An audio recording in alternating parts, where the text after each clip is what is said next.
We're on the eve of St. Patrick's Day, and tomorrow you're going to love the weather. Felicia and I are going to get with Sean, talk about what you can expect tomorrow on your Thursday. Felicia, I think people are going to love the forecast. Oh, so many people are going to be taking advantage of tomorrow for several different reasons. The weather, St. Patrick's Day, the weather. Right. And did I mention the weather? And also basketball over at Gainbridge Fieldhouse. First Basketball, round of the NCAA, too. So we have a lot of good things to talk about tonight. We're also going to bring you up to speed on the fire that took place over in Plainfield at that Walmart distribution warehouse. But let's begin our evening as we always do with Sean.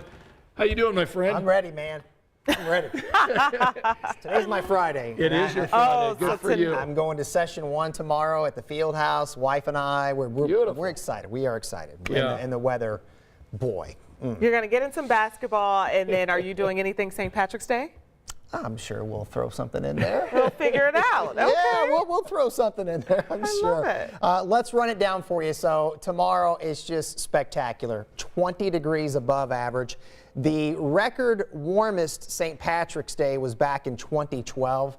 We're going to be right around 73, 74. I mean, regardless where we are, Wow. this is just a beaut. I mean, an absolute gorgeous day tomorrow. But as they say, all good things must come to an end. So these are the high temperatures tomorrow. Wind chills Saturday afternoon. What? Okay. Wind chills Saturday afternoon and evening.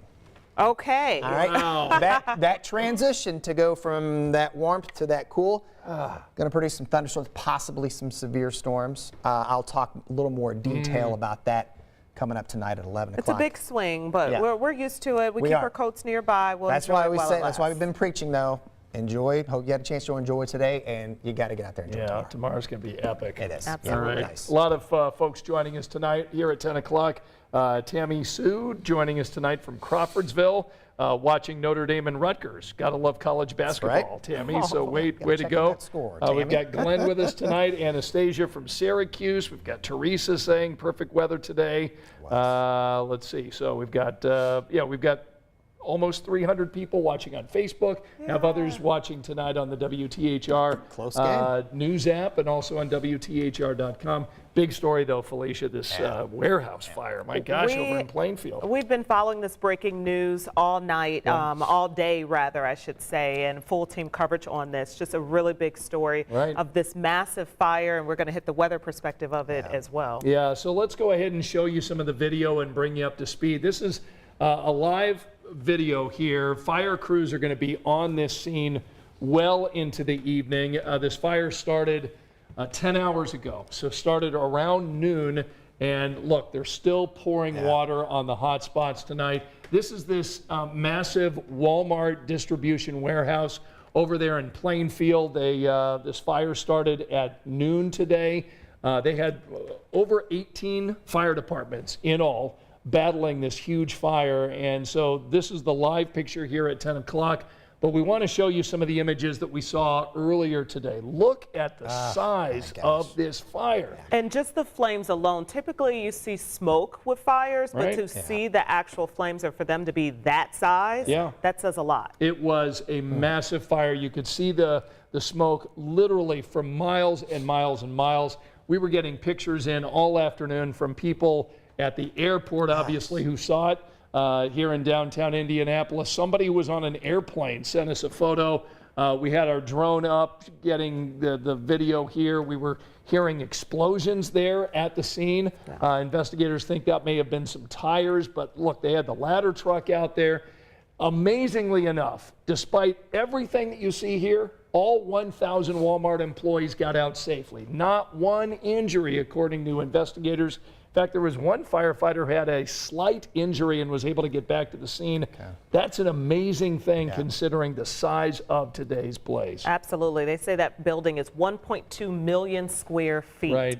Said there were a lot of clothes in packaging where the fire erupted. But look, there are flames covering the entire length of that giant distribution facility out there. It was really stunning, and firefighters today were saying, look, if you're getting debris in your neighborhood, don't touch it because it could be toxic. And they were telling people that lived near this facility to shelter in place because of the smoke. They were concerned about And that. that's really important. It's better to be safe than sorry in Right. situations like these. You know, when you get chemicals, you think about everything that's inside of a Walmart store, let alone a distribution center, things that we don't know that's there. So better to be safe than sorry.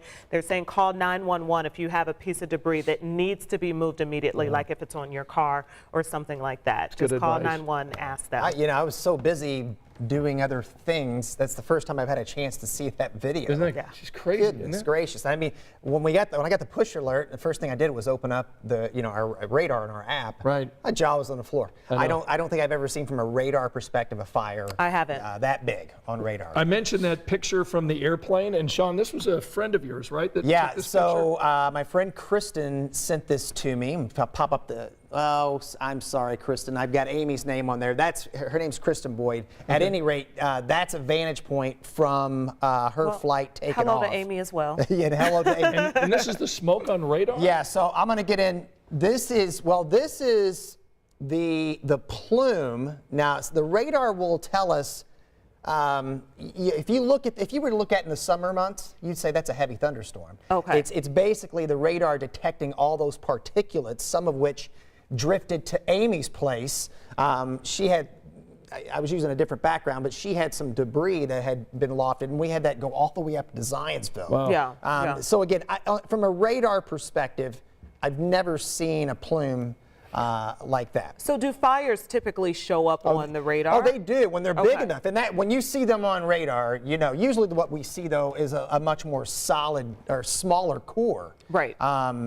And I want to Look at show that you. picture. Stunning. So this is Incredible. Brian. This is from the Ameriplex Parkway. So he's roughly southeast of the plume. And many people ask me, why did this thing kind of flatten out like a pancake? And we're going to show you a different radar perspective. So that is more of a three-dimensional radar. So this is for the West Siders looking east, okay? And now I'm going to tilt the radar, spin the radar around. We are now up toward Traders Point, and we're looking south toward the smoke plume. Wow.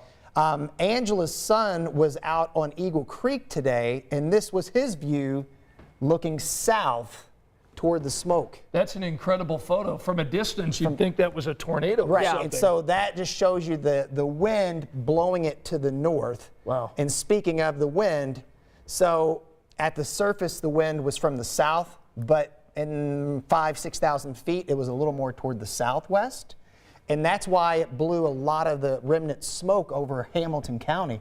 I had people sending me pictures up there, and a couple of things they noticed. Obviously, it diminished the sun, but they felt it get cooler because of this cloud deck. So I want to go back to Brian's picture. Usually what happens, the air as it rises, it cools. And what was going on today, around 6,000 to 7,000 feet, there was a warmer layer aloft. And it created a cap, almost like when you put a lid on boiling water. Okay, so it caused the plume to flatten out. Now, we had enough wind that it created this layer 6,000, 7,000 feet, so that smoke kind of got dispersed and blown downstream, and it didn't really make it to the surface. The concern tonight that the wind is easing, that cap is lowering, and it's going to get probably just above ground level.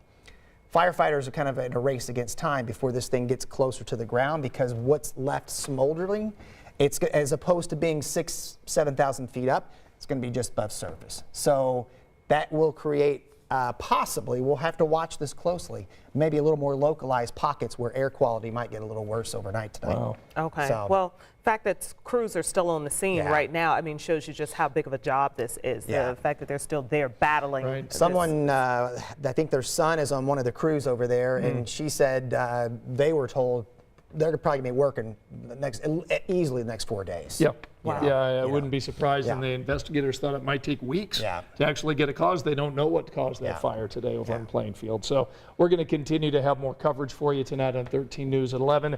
A friend of the show, Lauren Kostick, will be talking to some of the people that were affected today, not only by the debris, but we'll also talk about some of those Walmart employees who were getting back together with their families after they were able to escape that burning building. Yeah, and I got to say, we got so many pictures and video from you, the viewers at home, people who were commuting and people from their backyards. And so that helps us tell the story. So thank you so much for being in tune with us here at Channel 13, getting us some of the video and some of the things that we need to be able to really tell the magnitude, show the magnitude of this story, because it's impact on people's lives when you think about all the folks who work there and the jobs, and of course the firefighters, the first responders who are there.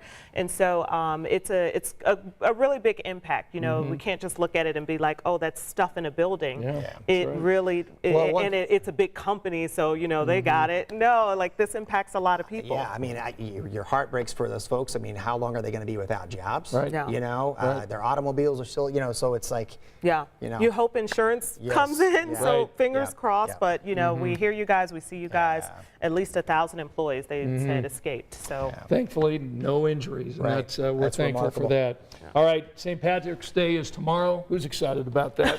Not me. Not me. Why are you not excited? Rubbing it in. Sorry, I missed the sarcasm. So it's going to be an epic day in our city because we're going to have obviously the parade at 11:30.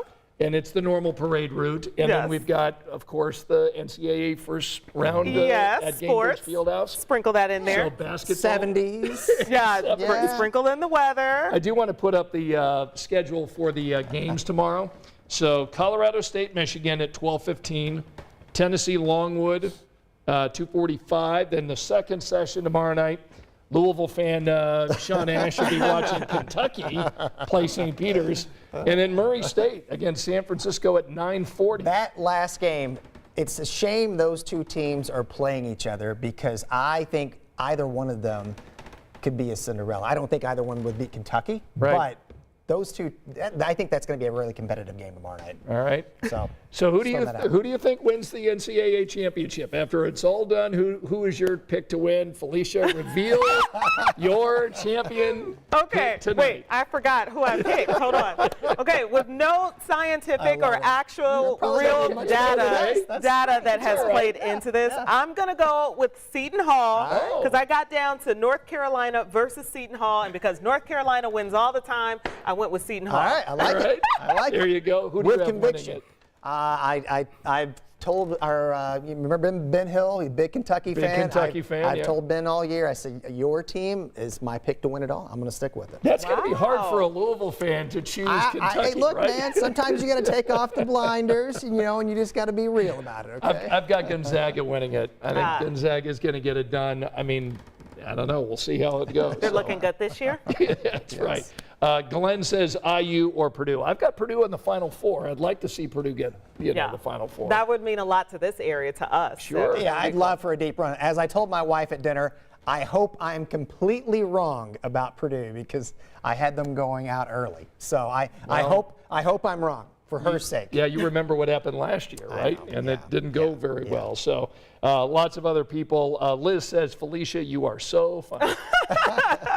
Liz, I do what I can do. And let's see who else. Tammy Sue says Baylor's going to win it. So anyway, so we've got a lot of folks chiming in. Continue to let us know who you think is going to win the championship and our wake-up weather for the parade tomorrow. By 11:30, we're almost at 60. Oh, perfect. My goodness. This and is we'll a day be in the for 70s. layers. I can't wait just to be downtown, you know, just to see the mass of humanity out there enjoying what should be a pretty spectacular day. We deserve this. Yes, we do. We deserve this good weather with everything that's going on in the world, and of course with March Madness, sports proves to be a break for all of us. Yeah, sure does. So all right, so go Seton Hall, go Kentucky, go Gonzaga, and go IU and Purdue for sure, and Notre Dame. And Notre Dame, yeah. All right, well, thanks for joining us. Sean, Felicia, and I will have more for you coming up tonight on 13 News at 11 o'clock. We'll see you then. Good night.